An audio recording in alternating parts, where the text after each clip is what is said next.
പിന്നെ UDF ഉയർത്തുന്ന വിവാദങ്ങളെക്കുറിച്ചാണ് ചോദിച്ചത്. ഇവർക്ക് വളരെ ദൗർഭാഗ്യകരമാണ്. ഒരു പിഞ്ചു കുഞ്ഞിനെ ഒരു വളരെ ചെറിയ പ്രായത്തിൽ ഒരു അപകടത്തിൽ ഒരു മരണം സംഭവിച്ചു. ആ അപകടത്തിൻ്റെ ഉത്തരവാദികളെ നിയമത്തിന് മുമ്പിൽ കൊണ്ടുവരിക എന്നുള്ളതല്ലാതെ അതിനെ ഒരു LDFനെ പഴിചാരുന്ന ഒരു രീതി.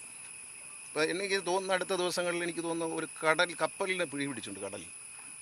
അതും സഖാവ് പിണറായി വിജയൻ്റെതാണെന്ന് പറയുമോ എന്നെനിക്ക് പണ്ട് അതിന് തീയിട്ടതും സർക്കാരാണെന്ന് പറയുമോ എന്നുള്ള പേടിയുണ്ട്. കാരണം എന്തും പ്രചരണായുധമാക്കുക, വളരെ തരം താഴ്ന്ന തരത്തിലുള്ള കാര്യങ്ങളാണ് പറയുന്നത്.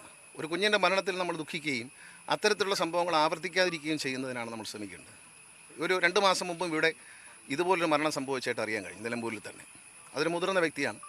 അപ്പോൾ ഇത്തരം അപകടകരമായ കാര്യങ്ങൾ ചെയ്യുന്നവരെ പഞ്ചായത്തും നാട്ടുകാരും ജനപ്രതിനിധികളും വെളിച്ചത്ത് കൊണ്ടുവരികയും നിയമ നടപടികൾക്ക് ഇടയാക്കുകയും ചെയ്യണം. അപ്പോൾ ഈ സംഭവത്തെ സംബന്ധിച്ച് കുഞ്ഞിനെ വൈദ്യാഘാതമേറ്റ് മരിക്കാനിടയായ സംഭവം ഒരു നരഹത്യ തന്നെയാണ്. ആ നരഹത്യക്ക് അത് ചെയ്ത ആൾക്കെതിരെ കേസെടുക്കുകയും നിയമത്തിന് ഈ രാജ്യത്തൊരു നിയമമുണ്ട്, അതനുസരിച്ച് നീങ്ങുകയും ചെയ്യുന്നതാണ് അതിൻ്റെ ശരി. അതിനെ ഒരു തിരഞ്ഞെടുപ്പിൽ ലക്ഷ്യം വെച്ചുകൊണ്ട് എല്ലാവരും കേരളത്തിലെ മുഴുവൻ UDF നേതാക്കളും അങ്ങോട്ട് ചെന്ന് അവരെ വീട്ടിൽ ചെല്ലും ചെയ്യാൻ, ഇതൊക്കെ കപട നാടകമാണെന്ന് തിരിച്ചറിയാനുള്ള ഒരു വിവേകവും ബുദ്ധിയും നിലമ്പൂരെ ജനങ്ങൾക്കുണ്ടെന്നാണ് എൻ്റെ വിശ്വാസം. ഇത് കേരളമാണ്, പൊതുജനം കഴുതയല്ല.